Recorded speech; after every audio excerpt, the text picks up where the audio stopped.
조지 밀러와 아삽의 시편이라는 제목으로 하나님 말씀 증거하도록 하겠습니다. 많은 사람들이 가장 아삽다운 시다 이렇게 얘기를 합니다. 아삽의 그 과거 이력을 아시죠? 문지기로 시작했다가 두 번째 지휘자 그리고 선지자까지 됐습니다. 그러니까 지휘자이자 선지자의 어떤 백그라운드를 잘 보여주는 게 이 81편이라고 얘기를 합니다. 그래서 1절부터 5절까지는 그 찬양 지휘자로서 이렇게 접근하는 거고, 그 다음부터는 선지자로서의 설교가 6절부터 나옵니다. 메타인지 얘기를 했죠. 아는 것과 모르는 것 인지하는 능력, 그게 메타인지인데, 어찌 보면은 아삽은 메타인지가 명확했던 것 같습니다. 내가 믿는 하나님, 우리가 찬송하는 하나님이 어떤 하나님인지 두 가지로 설명하는데요. 1절에 야곱의 하나님, 능력의 하나님, 그리고 두 번째 야곱의 하나님. 1절 한번 읽겠습니다. 시작. 우리의 능력이 되시는 하나님을 향하여 기쁘게 노래하며 야곱의 하나님을 향하여 즐거이 소리칠지어다. 그러니까 메타인지가 있죠. 우리의 능력이 되시는 하나님. 능력과 도움과 피난처가 세상에 없다는 거예요. 능력은 하나님께로부터 나온다. 힘의 근원은 하나님이시다. 그러니까 정확히 알고 있습니다. 우리의 능력이 되시는 하나님. 여러분도 우리의 능력이 되시는 하나님을 믿습니까? 능력은 사람에게서 안 나옵니다. 하나님께로 나옵니다. 또 하나가 야곱의 하나님. 이건 뭐냐? 능력은 하나님께로 나오고 우리가 하나님 백성이라는 거예요. 이스라엘이 하나님 백성이다 할 때 야곱의 하나님 이런 표현을 씁니다. 그러니까 실제로 창세기를 보면은 창세기 주인공이 누굽니까? 우리 뭐 시작하니까 아브라함인지 아는데 사실은 야곱이거든요. 야곱이 이스라엘 된 거 아니에요. 그래서 이스라엘 백성들의 뿌리. 그러니까 이렇게 설명하면 돼요. 주인공은 야곱이고 야곱의 아버지가 이삭이고 야곱의 할아버지가 아브라함이다. 이렇게 생각하면 되는 거예요. 우리 용비어천가 같은 데도 보면은 육룡이 나르샤 이런 게 나오죠. 조선 왕조 시작할 때 6명의 용이 있었대. 근데 끝에 둘이 태종이거든요. 그러니까 태조 이성계고 뭐 정종은 허수아비니까 빼고 정종은 나중에 든 거예요. 그러니까 태조 그다음에 태종. 그러니까 두 명이 용이라는 거예요. 근데 이거는 실존 인물이죠.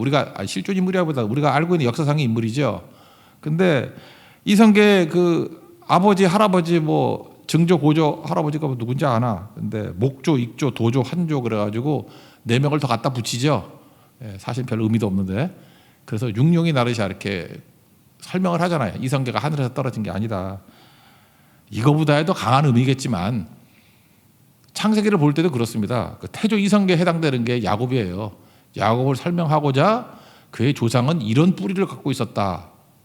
그게 더 정확한 접근이에요. 그렇다 그러면 야곱의 하나님 그런 건 뭐죠? 야곱의 이스라엘이잖아요. 이스라엘의 하나님. 다시 말해서 우리 하나님 백성의 하나님이다. 그렇게 하나님은 능력을 주시는 분이시고 우리는 그의 백성이다. 그런 식으로 명확히 말하고 있다는 것입니다. 그분을 찬양한다는 거예요. 여기 찬양하는 것도 지휘자가 능력이 있어요. 밤낮게 그 성가 대원들 탓하는 지휘자 있죠. 이런 노래도 못하는 애들 데리고 내가 무슨 지휘를 해. 이런 사람이 있는 반면에 돼지 멱다는 소리를 하는 사람들을 모아놓고도 찬양에 나오는 그게 실력이죠. 아삽은 그랬던 것 같습니다. 그래서 누구나 찬양할 수 있다. 전문가가 아니라 누구나 찬양할 수 있다. 첫 번째 시를 가지고 시편이죠. 어떤 사람은 그 가사만 정확히 하는 사람도 있잖아요. 그러니까 이 정확히 말씀을 가지고. 그 다음에 소고는 탬버린이거든요. 연습 안 해도 되죠. 크게. 죄송합니다. 이게 탬버린 하는 사람마다 이 소리 했다 이제 한번 욕 먹었었는데. 그래도 비교적 뭐 이렇게 여기다 치고 이렇게 하는데 뭐 힘들겠어 그거. 그죠? 소고는 뭐 하루 연습하면 웬만큼은 하겠죠. 또 아니라 그러더라 그 사람은. 하여튼간에 근데 수군과 비파는 현악기, 하프하고 기타 이런 거거든요. 이건 연습 많이 해야 돼요.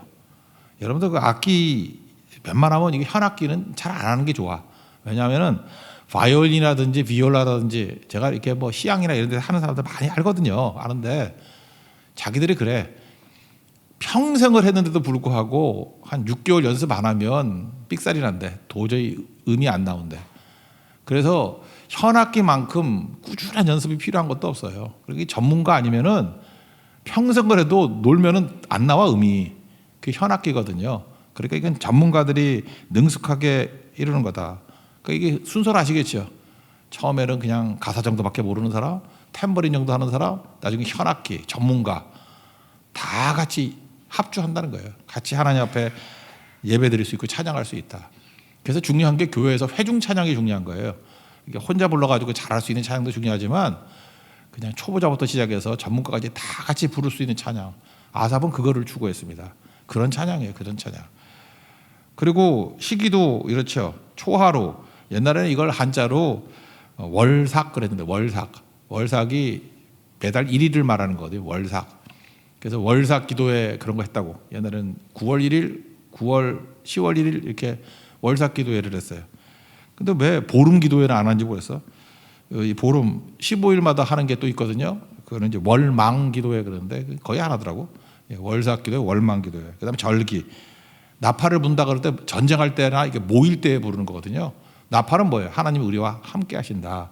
그러니까 이게 무슨 뜻입니까? 초하루, 보름, 명절 특별하지 말고 그냥 언제나죠. 우리 참 좋네요. 이렇게 특별히 새벽 기도에 나오고 일반에 안 나오는 성도들인데 지금 일반에 나오시잖아요. 그죠? 사실 웬만하면 특별은 없어야 돼요. 그죠? 여기 보니까 초하루, 보름, 우리 명절 그러니까 언제나요. 언제나 모든 회중이 다 같이 하나님 앞에 예배해야 된다. 찬양해야 된다. 이게 지휘자로서의 아삽의 하나님에 대한 믿음이었어요. 2절 3절 읽겠습니다. 시작. 시를 읊으며 소고를 치고 아름다운 수금에 비파를 아우를 지어다. 초하루와 보름과 우리의 명절에 나팔을 불지어다. 그리고 찬양하며 나아가다 보니까 하나님 말씀을 듣게 된다는 거예요. 참 묘하죠. 찬양을 막 하다 보면 하나님께서 말씀을 들려주셔요. 그때 오는 말씀이 기가 막힌 말씀이라는 거예요.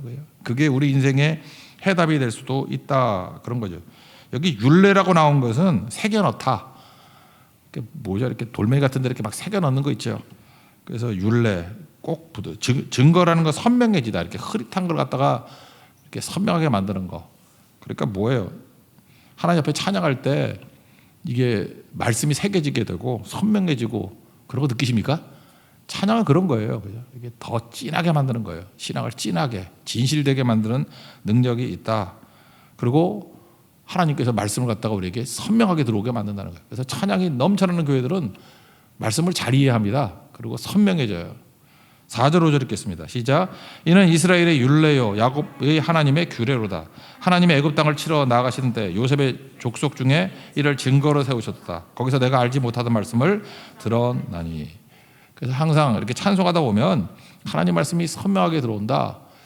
저는 그런 간증을 참 많이 들었어요. 사실은 별거 아니었는데 통곡 기도회라는 거 아십니까? 찬송가 1장부터 마지막까지 다 불렀죠. 그죠? 통곡. 모든 곡을 다 한다. 막 우는 통곡이 아니고 다 부른다. 그래서 통곡 기도회. 근데 그때 응답받고 그때 변화되고 그때 삶의 어떤 중요한 방향을 결정했던 분들이 간증이 엄청나게 나와요. 그래서 느꼈던 게, 이게 찬양할 때 하나님 말씀이 선명해지고 나의 갈 길이 환하게 보이는구나 이런 걸 느끼게 됐어요. 그죠? 이런 거를 지금 고백하는 게 뭐예요? 아삽. 찬양이라는 것은 우리의 길을 이렇게 새겨넣는 것이고 또 우리를 흐릿한 것을 선명하게 만드는 능력이 있다. 그래서 온 회중이 특별할 때가 아니라 항상 찬성하고 나아가면 된다. 또 우리 찬양했잖아요. 찬양이 언제나 넘치면 얼굴이 환하게 변한다고. 그죠? 여러분 화장하지 말고 찬양하십시오. 얼굴이 훨씬 나아져요. 그죠? 얼굴이 환하게 변화될 수 있는 하나님의 능력이 종되길 바랍니다. 여기까지가 이제 찬양대 지휘자로서의 어떤 소견이에요. 그죠? 이런 거다. 선지자라 그랬죠. 선지자로서 하나님 앞에 찬양하고 기도하고 나면 어떤 일이 벌어지냐. 하나님에 대한 묘사인데 첫 번째는 짐을 져주시는 하나님. 짐, 무겁고 어려운 짐들이 있죠. 짐을 져주시는 하나님. 두 번째는 입을 열라. 채워주시는 하나님. 우리 부족함이 있죠. 공급하시는 하나님이라고. 그리고 세 번째는 미래의 승리와 축복. 자손만대까지 기독교 명문 가정이 되도록 우리 자손들에게 축복과 은혜를 부어주시는 하나님. 이 세 가지를 말하고 있습니다. 차례로 살피겠습니다. 선지자로서의 메시지입니다. 선지자로서의 메시지. 첫 번째는 짐을 대신 지시는 하나님이다. 그런 거죠. 짐이 있죠. 우리 인생 가운데 가족도 짐이고 자녀도 짐이고 근심과 걱정 이런 것들이 다 짐이죠. 이게 끝없는 짐 아닙니까? 제가 얼마 전에 어떤 성도하고 대화를 나눴는데 자녀 총각 때는 잘 모르다가 이제 엄마 아빠가 되놓으니까 힘든가 봐요. 그죠? 그래서 직장에서도 초주금이 돼서 왔는데 애는 또 돌아가면서 아프고 그러니까 여러분 옛날 같으면 그잖아요. 남편이나 이러면은 그냥 굶고 자 이러면 되는데 애한테 굶어 그러면 애는 어디 먹을 데가 없잖아요. 그래서 또 얼마나 울어요. 그래서 피곤해 쓰러지겠는데 또 이걸 안고 재운대. 그리고 애들은 또 묘하죠. 하나가 아프면 또 그 다음 놈이 또 아프고. 그래서 어른이 돼가는 거라고. 하나님 앞에서 내가 어떤 존재인지, 또 부모님이 나를 어떻게 키웠는지 이제 알게 되더라. 그래서 언제 성장하느냐 하면은 책임질 때부터 성장하는 거예요. 어른이 언제부터 되느냐? 이게 부모 되면 어른 된다 그러잖아요. 책임지잖아요. 그때부터 성장하게 되는 거죠. 그러니까 하나님께서 우리에게 주신 모든 것들 사실 이게 짐이라기보다는 어른 되게 만드는 힘이다. 그러니까 하나님께서 내게 힘과 능력도 주신다. 그걸 잊지 말라고요. 그래서 내 삶의 짐들은 주님께 맡기고 또 주님께서 내게 사명의 짐을 주신 게 있거든요. 꼭 지고 가십시오. 그럼 그건 쉽고 오히려 그것은 문제를 해결할 수 있는 능력이 될 수 있다라는 것입니다. 6절 7절 한번 읽어봅시다. 시작. 이르시되 내가 그의 어깨에서 짐을 벗기고 그의 손에서 광주리를 놓게 하였도다. 내가 고난 중에 부르짖음에 내가 너를 건졌고 우레소리의 은밀한 곳에서 내게 응답하며 우리와 물가에서 너를 시험하였도다. 그러니까 짐을 벗겨주시는 분이시다. 바리새인들은 나쁜 자들이었는데 필요 없는 쓸데없는 짐들을 자꾸만 지우는 거예요. 이걸 종교의 짐 그러는데 마태복음 23장 4절을 보니까 무거운 짐을 묶어 사람의 어깨에 지우되 자기는 이것을 한 손가락으로도 움직이려 하지 않는다. 그러니까 잠깐 종교적인 짐을 잠깐 지우면 안 되는 거죠. 예루살렘 공의회도 보십시오. 사도행전을 보니까 쓸데없는 요긴한 거 빼놓고는 짐 지우지 말라고. 잠깐 성도들에게 짐을 지우는 건 올바른 모습이 아닙니다. 진리가 너희를 자유케 하리라 그랬잖아요. 그래서 여러분 세상의 시선이라든지 세상의 문화, 평가 잠깐 이런 거에 짐지고 살지 마십시오. 그건 내려놓으라고요. 그거 없어도 살아요. 그죠? 똥개는 지어도 경부선은 간다. 그러고 살라고. 짐이 쓸데없는 짐이 너무 많은 사람이 많아. 맨날 우울하고 힘든 사람들 보면은 판단 남의 눈치야. 뭐 남들이 어떻게 본다느니 뭐 그러면 되냐느니 하나님 앞에 서 있는 것들 가지고도 우리가 살기 힘든데 뭐 사람들의 평가, 뭐 인기, 뭐 이런 거 따진다가 아무것도 못 한다고 누가 나 쳐다본대. 그래서 아무것도 못 한다 그러고 안 봐요. 지금 연예인도 안 보는데 여러분 왜 봐 그걸? 마태복음 11장 28절 나오잖아요. 수고하고 무거운 짐자들아 다 내게로 오라. 약간 속이는 것 같지 않아요? 그러면 아무 짐도 없게 만들 거라 그랬는데 뭐라 그래요? 나의 멍에를 메고 이거 뭐 쉬러 오라 그러더니만 내 멍에를 메고 내게 배우래. 내 멍에는 쉽고 내 짐은 가벼우니라. 그러니까 뭐죠? 쓸데없는 짐 내려놓고 사명의 짐이죠. 나와 함께 지자. 내가 사명의 짐 줄 테니까 그러면 더 가벼워져. 그런 거죠. 인생 살아보세요. 여러분들 뭐 아무것도 안 하는 게 그게 짐 벗어놓는 거잖아요. 오히려 허전하고 더 문제가 되지. 사명의 짐 질 때 훨씬 강력해요. 뭐 그런 이야기 맨날 들잖아. 무슨 뭐 아프리카 가는데 뭐 물살이 세니까 돌멩이 들고 건너라며. 돌멩이 이게 무게가 있으니까 뭐 안 휩쓸리고. 그게 짐이 아니고 나를 살게 만드는 힘이죠. 우리 인생도 그런 게 얼마나 많습니까? 오히려 짐이라고 생각하는 아까도 얘기죠. 책임감. 책임감이 오히려 나를 더 성장시키고 나를 나답게 만드는 거라고요. 그래서 사명의 짐은 꼭 지시고 나머지 내려놓으라 그러는 쓸데없는 짐, 수고하고 무거운 짐은 다 내려놓는 그런 하나님의 거룩한 영 되기를 바랍니다. 또 맨날 하는 얘기니까 넘어가고요. 두 번째 기도 내용은 뭐냐? 입을 열라 채우겠다 그런 겁니다. 10절 읽겠습니다. 시작. 나는 너를 애굽 땅에서 인도하여낸 여호와 내 하나님이니 내 입을 크게 열라 내가 채우리라 하였으니. 그 앞뒤 말씀 보면은 우상에게 가지 마라. 우상이 뭐 채움이 있냐 공급이 있냐. 하나님만이 채우신다 그런 얘기죠. 여러분 그 둥지에 제비 새끼들 있잖아요. 제비 새끼들이 있으면은 어미가 먹이를 물고 옵니다. 그럼 입을 쫙쫙 벌리고서 줘요. 사진 한번 보여주세요. 되게 멋있죠. 이게 새예요. 입밖에 안 보이죠. 이야 정말 이렇게 큰 입이 되는지 모르겠어요. 그래서 어미가 이렇게 물고 오는데 어미 제비가 아니 그 벌레 같은 거 물어도 이 네 마리를 다 먹일 수 있나? 한 번에 한 마리씩 먹이겠죠. 아니면 그 쪼개서 먹여도 두 마리 이상 못 먹이잖아. 주둥이가 지도 하나인데. 그죠? 그래서 누굴 먹였어. 그러면 이제 제비가 또 다시 가가지고 또 벌레 물고 와야 될 거 아니에요. 근데 제비가 새대가리인데 머리가 이렇게 좋을까? 내가 누굴 줬지? 기억날까요? 나도 기억이 안 날 것 같은데 어떤 놈한테 줬지 내가? 되게 궁금하죠. 이게 그 지성에서 영성으로를 쓴 얼마 전에 돌아가신 그 이어령 교수도 요 질문을 해. 제비가 새끼들에게 먹여줄 때 한두 마리밖에 못 먹인다는 거예요. 또 다시 와가지고 먹일 때 먹었던 놈과 안 먹었던 놈을 어떻게 구분하냐는 거예요. 여러분 그런 생각 안 해보셨죠? 이어른 교수의 해답은 이거예요. 제일 크게 입을 벌린 놈이래. 왜냐하면 배고프면 입이 벌어진대. 그거 내가 무릎을 쳤어요. 그죠? 제비한테 내가 물어보진 않았는데 이어른 교수 얘기해요. 그러니까 배고프면은 간절함의 힘이라는 거예요. 간절함의 힘이 이미 너무 배고프니까 입이 짝짝. 그래서 딱 보니까 제일 입이 커. 거기 넣어준다는 거예요. 그래서 입을 열라. 그러면 내가 채우리라. 영어 성도 보니까 open your mouth wide. 크게 이따만하게 열라는 거예요. 그러면 I will fill it. 채워준다. 이거에 꽂힌 게 이어른 교수만 꽂힌 게 아니라 사실은 조지 밀러도 이 말씀 가지고 산 거예요. 이 말씀. 조지 밀러는 그 5만 번 기도하고 5만 응답받았다 그 뭐 내용 보세요. 보면 다 맨날 이 시편 81편 얘기하는 거라고. 내가 아무것도 없었는데 나는 우리의 능력이 되신 하나님을 믿었다고. 그죠? 야곱의 하나님을 믿었다고. 그리고 찬양의 힘을 믿고 기도의 힘을 믿고 감사의 힘을 믿고 내 입을 크게 열라. 그래서 난 입 연 거밖에 없다고.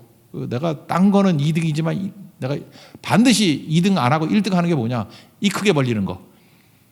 이 크게 벌리는 거. 내 입을 크게 열라. 내가 채우리라. 하나님이 한 번도 어기지 아니하시고 채워주셨다. 그런 고백이에요. 조지 밀러는 1805년에 태어나신 분이고 93세까지 사셨어요. 내가 보니까 예수 잘 믿는 사람들은 오래도 살대. 그죠? 93세. 뭐. 근데 청소년 때 비행 청소년이었어요. 도둑질하고 감옥 가고 술하고 방탕하고. 그래서 여러분들 그 청소년들 가운데 이렇게 노는 애들 있죠. 그리고 함부로 무시하면 안 돼. 걔가 특별히 특별히 조심해야 돼. 조지 밀러가 될 수 있다니까. 그 딱 보면 저기서 뭐 답이 나와. 그리고 막 혀를 차죠. 그리고 또 생각보다 그 청소년 때 이렇게 착한 애들 있잖아. 착한 힘에 빠진 애들. 나중에 30 넘어서 가지고 악질되는 경우 되게 많아요. 너무 착하게 살다가 질려가지고 나중에 악하게 돼. 근데 내가 많이 봤어요, 진짜. 제가 후배들 많이 보잖아요. 보면은 청소년 때 그렇게 착한 여자였어. 지금 무서운 권사님 돼 있어요. 막 목사 쫓아내고 막 엄청난 사람이 돼 있어. 반면에 내가 아는 중고등학교 때 우리 그 전도사님의 짐이었던 애들이 있어요. 저거 어떻게 사나.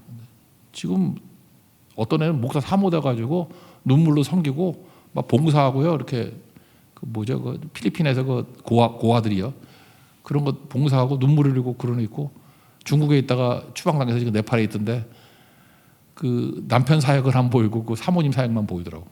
근데 2명의 후배들 보니까 몰라요 그거. 그러니까 현실을 보고 함부로 판단할 게 아니라고. 하나님께서 절대 포기하지 않는다. 그 말씀 듣고 조지 밀러가 마음 고쳐먹었어요. 내가 하루아침에 못 고쳐지지만 내가 하나님 앞에 쓰임받는 종 되겠다. 그리고 신학교를 갔네. 할레 신학교라고. 할레. 거기서 또 선교사 지망했더니 선교사를 당시에는 멀리 보낸 게 아니라 영국으로 보냈어요. 영국 브리스톨로. 그 브리스톨을 가가지고 선교사 하는데 그때 브리스톨이 못 사는 지역이었는 거예요. 옛날에. 콜레라가 만연해가지고 사람들이 막 콜레라로 죽고 그랬어요. 막 죽고 구제하고. 우리도요 이렇게 문제를 만나면 이게 문제가 많아. 그리고 절망하지 말고요. 문제를 사역으로 만들어야 돼요. 문제를 미니스트리로. 그 예를 들어서 뭐 청소년 문제가 많아 그러면 청소년 미니스트리가 돼야 되고요. 외로움 뭐 이렇게 독거 노인들 문제가 있어 그러면 그걸 독거 노인 미니스트리로. 또 뭐 사역자들이 뭐 이렇게 번아웃 되는 게 문제 그럼 번아웃을 건져낼 수 있는 미니스트리로. 우리 제주도에 문제가 있다 그러면 그 도와줘야 되잖아요. 그걸 미니스트리로. 그러니까 우리는 원망하는 존재가 아니에요. 다 사역이라고. 그래서 막 팍팍 쓰러지고 하니까 하나님이 어디 계셔 그런 게 아니라 이걸 미니스트리로 바꾼 게 조지 밀러예요. 그래서 자기가 돌본 사람 200명 중에 1명밖에 안 죽었대. 그러니까 얼마나 잘 돌봤겠습니까? 실력도 있었던 거죠. 마음만 있었던 게 아니라. 그러니까 사람은 그래요. 그러니까 어렸을 때 놀던 애들이 또 이런 것들도 잘해. 이거 공부한 애들은 또 이거 못해. 주변에 고아가 되게 많다 그래서 사람들 다 보고 그랬어요. 그래서 돈은 없잖아요. 어떡합니까? 그 평생 15만 명의 고아를 길렀거든요. 보통 2,000명, 4,000명 이런 식으로 해서 다 합치니까 15만 명. 그때마다 하나님 앞에 기도했대요. 하나님 돈도 하나도 없는데 이거 애들은 무지하게 몰려드는데 어떻게 합니까? 그때마다 기도하는 게 시편 81편이에요. 능력의 하나님 믿고 야곱의 하나님 믿습니다. 그러면서 내 입을 열라 채우리라. 그랬더니 자기 학비도 없고 그랬대요. 그랬더니 마침 미국에서 온 애들이 있는데 자기 독일 사람이잖아요. 독일어 이렇게 과외해가지고 처음에 먹고 산다. 그의 최초 수입이에요. 그리고 쭉 시작하다가 나중에는 고아원도 크게 지었어요. 크게 지었고 크기만이 아니라 애들을 거기서 인물을 키워냈다고. 그 고아원 이름이 애슐리예요. 애슐리 다운 고아원. 내가 알기로는 애슐리 샐러드 먹고 하는 데 있죠. 그거 파는데 모르나? 좀 그런 데 가서 드셔보세요. 맨날 집에서 김치만 먹지 말고. 그 애슐리라는 데가 있거든. 그게 기독교에서 한 것 같은데 그죠? 이랜드 쪽 아닌가? 그 애슐리가? 예. 그러면 적어도 가서 이 애슐리가 뭔가 그러면 이게 조지 밀러 고아원 이름이구나. 이 정도는 알고 먹으라고. 알겠죠? 예, 가서 좀 몇 개 사다가 좀 고아 같은 애들 좀 나눠도 주고. 요즘 고아가 없지. 애들 사도 안 나니까. 애슐리가 거기서 난 거예요. 애슐리 고아원. 거기서 하나님의 살아계신 능력을 느낀 거예요. 그리고 애들한테 뭘 가르쳤냐면은 자기 믿음을 전수한 거예요. 그러니까 진짜 고아의 아버지죠. 전수한 거라고. 그러니까 애들이 물었습니다. 아니 그때는 아버지라 불렀대요. 조지 빌러를. 아버지, 아빠, 하나님이 안 보이는데 하나님 살아계시는 거 어떻게 알아요? 기도의 사람이잖아요. 내가 기도해 보니까 하나님이 살아계시면 알아. 그러면서 그때 설명했던 게 제가 옛날에 썼던 책에도 소개했었는데 연을 설명해요. 연줄. 하늘에 연 날잖아요. 연이 막 날 때 가까이 있을 때는 보이겠지만 너무 높게 날면 연이 안 보이거든. 근데 보이지도 않는 연이 이게 끊어졌는지 날아가는지 어떻게 알아요? 나는 연줄을 잡았던 게 보면 안단다. 연줄을 잡았던 게 보면은 줄이 팽팽하잖아요. 그러면 내 눈에는 연이 안 보여도 연줄의 팽팽함 가지고 연이 있다는 걸 아는 거야. 내가 하나님 앞에 기도할 때마다 기도의 줄이 연줄같이 이게 팽팽하게 느껴져. 보이지 않는 하나님이 연같이 나시면서 나를 돕는 게 느껴져. 그거를 체험해야 된다. 그래서 이 고아들이 다 기도의 사람으로 변화가 된 거예요. 그죠? 이 고아들은 그냥 먹고 살고 그 정도가 아니에요. 기도의 연줄 통해서 살아계신 하나님을 느끼는 모습들, 그거 배웠다는 것입니다. 그래서 애슐리 고아원에서 인물들이 나왔다는 거 여러분 모르십니까? 그 역사를 보세요. 여기서 엄청난 인물들이 나왔어요. 환경과 배경이 꼭 아니죠. 하나님을 아버지로 보신 사람들의 능력이라는 거예요. 그렇다면 우리도 좀 부럽죠. 하나님 앞에 여러분들도 입을 크게 열어서 내가 채우리라 하는 것들을 체험하는 조지 밀러의 하나님이 여러분의 하나님이 되는 축복과 은혜가 넘치기를 축원합니다. 그 다음에 세 번째는 미래의 승리와 축복, 영적 명문 가문의 축복이라 그랬죠. 13절부터 16절까지인데 16절 한 절만 읽어봅시다. 시작. 또 내가 기름진 밀을 그들에게 먹이며 반석에서 나오는 꼴로 너를 만족하게 하리라 하셨다. 그러니까 미래의 승리를 약속하시는 게 마지막 세 번째 기도인데 요것만 한번 따져봅시다. 요즘에 출애굽기 하니까 아론의 축복하고 모세의 축복의 차이가 뭘까요? 제가 몇 번 이렇게 어렴풋이 얘기를 했었는데 모세는 자손의 축복이 없어요. 그러니까 굳이 말한다 그러면 자기 혼자만 잘난 거죠. 그러니까 모세의 족보는 딱 3명만 나와. 모세의 큰아들 게르솜이 요나단을 낳았다. 거기까지만. 근데 사사기 18장 30절 보니까 단지파가 우상숭배하고 이단종파 만들었죠. 모세의 손자여 게르솜의 아들인 요나단과 그의 자손은 단지파의 제사장이 되어 그 땅 백성이 사로잡히는 날까지 이르렀더라. 이게 모세 후손의 마지막 기록이에요. 그러니까 이단의 괴수가 되다 끝나버리는 거라고. 이게 뭐야 이게? 이유가 뭘까를 생각해 보니까 모세가 하나님의 은혜를 그렇게 받고 하나님의 지팡이를 들고 출애굽의 영웅 아닙니까? 근데 왜 그 자손들이 이 꼴이 됐나? 출애굽을 할 때 아내와 가족들이 친정에 가 있었어. 그게 핵심이에요. 출애굽기 18장에 보면요. 모세의 장인 미디안 제사장 이드로가 왔어요. 2절. 모세의 장인 이드로가 모세를 돌려보냈던 그의 아내와 십보라와 그의 두 아들을 데리고 왔으니, 그러니까 출애굽기 18장 돼서야 비로소 아내와 두 아들 데리고 왔다라는 거예요. 그러니까 모세의 아들들은 10가지 재앙이 뭔지도 모르고 왜 할아버지 댁에 있었거든. 유월절이 뭔지도 모르고 홍해가 갈라지는 승리가 뭔지도 모르고 르비딘 광야에서 아말렉을 물리치고 손들며 이기고 내리고 지고 뭐 그런 거 있죠. 예, 그것도 모르고 그 다음에 왔다고. 그 다음에. 그러니까 겉으로 보면은 평안하게 그냥 외국 유학 생활하면서 뭐 평탄하게 잘 교육받은 것 같이 보였다고요. 근데 하나님의 역사의 현장이 없으니까 믿음이 파산된 거지, 한마디로 얘기해서. 교육이 아니라 믿음이다라는 걸 보여주는 게 모세의 자손을 통해서 할 수 있는 거라고. 망했죠. 요즘에 그 아이들을 보니까요, 제주 성경 간다 그러니까 애들이 들떠 있더라고. 사실 여러분 여행 다녀봐서 알지만 가족 여행이 재밌습니까? 가보라고. 뭐 그 가족이지 뭐예요? 가족 여행 가면 맨날 먹다가 싸우다 끝나잖아. 뭐 먹는 거밖에 더 할 거 있어? 뭐 어디를 뭐 볼 거야? 다 컸는데 뭐 놀이기구 탈 거야? 뭐 할 거야? 사실 가족 여행이 생각보다 지겹다고. 그런데 선교를 가면요, 또래 애들도 있잖아요. 그죠? 새로운 사람 적응도 하잖아요. 보람도 있잖아요. 스스로에게 감동도 있잖아요. 여기서 인물이 나오는 거예요. 잊지 말라고. 그래서 선교는 혼자 가면 여러분 모세입니다. 싸그리 몰고 가면은 아론 되는 거예요. 아론 보세요. 죽을 고생 다 했잖아. 거지같이 노예 생활하고. 애들 진짜 죽을 고생 다 한 거 아니에요? 왔을 때? 근데 그거 다 겪고 나니까 아론의 자손은 축복과 은혜와 그치질 않아요. 거기다가 어찌 보면요, 아론은 여러분들에게 이런 축복을 달라 그러면 여러분들 뭐 아멘 할 사람들 없는데 하나님께서 아론에게 와가지고 이렇게 해요. 너한테는 유산 없다. 네? 죽을 고생 다 했는데 왜 그래요? 섭섭해하지 마. 돈도 없고 강남 아파트도 없어. 그 뭐예요 그러면? 내가 너의 유산이야. 하나님 내 자신이 너의 유산이야. 그럼 여러분 좋겠어요? 아무도 아멘 안 하잖아. 뭐 그 좋아하는 아멘들을. 유산도 없고 돈도 없고 하나님 나 자신이 너의 유산이야. 읽어드릴게요. 민수기 18장 20절. 여호와께서 또 아론에게 이르시되 너는 이스라엘 자손의 땅에 기업도 없겠고 그들 중에 아무 분깃도 없을 것이나 내가 이스라엘 자손에게 내 분깃이요 I am your share.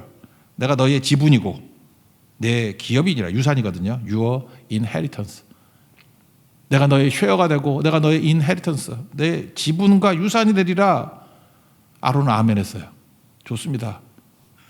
아무것도 잡히는 거 없어요. 근데 그 자손만대 하나님의 은혜와 권능을 부어주시고 능력가도 쓰임 받았잖아요. 그래서 모세의 축복은 없어요. 아론의 축복이지.